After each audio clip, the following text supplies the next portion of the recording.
Catus Maximus here, this time with a little review of the Snap-on 67C. This is an older unit, but still valid. They had their own patent, their own design on these ratchet adapter heads.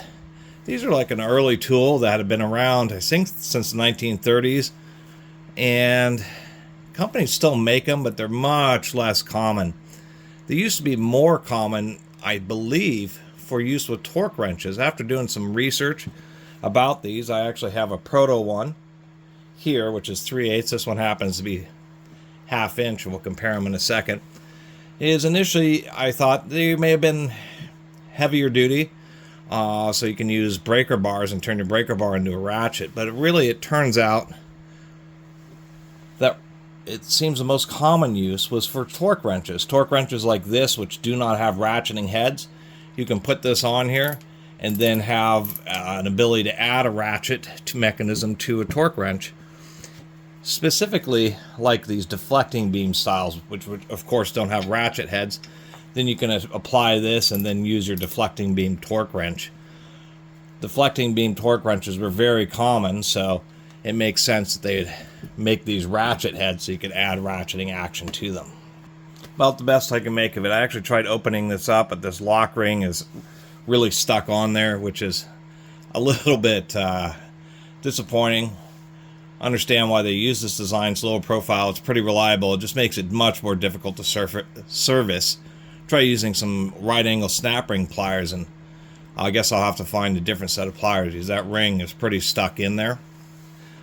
That's in contrast to this Proto, which actually has 2 sets of snap rings, but is held in by spiral retaining rings, so it's easier to service and take apart. As we can see, just dramatic ideas and design differences. Even though this is a 3/8 versus a 1/2 inch, we can see this, the proportionality.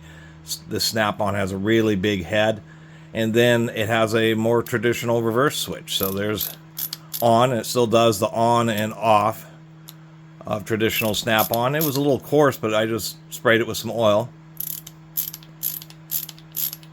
and it runs just fine. And I kind of like that switch. It's a cast zinc switch that's screwed in there. It's a little exposed, but it's not too bad. One thing that's kind of unfortunate is that Snap-on drilled the hole right through their Snap-on logo rather than right where there's a little space. Always disappointing to get a Snap-on product where the logo's all banged up like that. And it does have knurling, so you can turn it, do finger turning.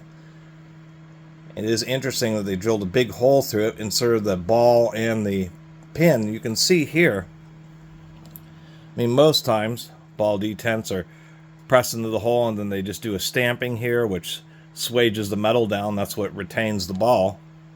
On this Snap-on, you can see there's no swaging. They actually drilled the hole and just stopped a little bit short, and then press fit a plug on the other side, which seems like a more expensive process. Of course, on this Proto, we have the reverse mechanism here.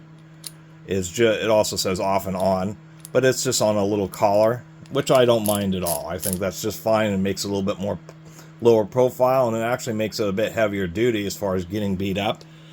Not like this one, the Snap-on isn't heavy duty, but still you have this switch here that's protruding, and under worst case scenarios where it gets dropped, it could get impacted right there. Where this Proto is definitely pretty robust.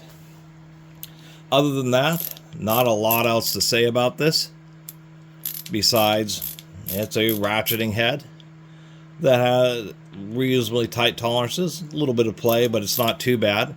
And it is kind of neat just to have a standard switch, and of course it's an old Snap-on tool, and so from the era when Snap-on was cool, not everybody's jokes in the tool world.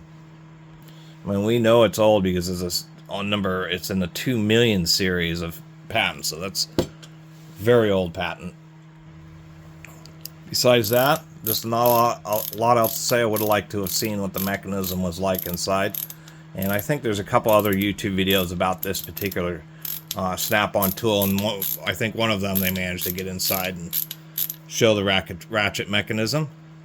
But as far as comparing this Proto to the Snap-on overall, I still like the Proto's design. It just seems to be a little bit more elegant and integrated. But the snap-on one is certainly pretty cool and has a lot of different machine parts to put it together.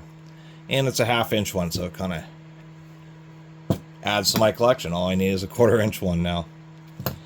Anyway, really appreciate everybody who's been watching. See you next time.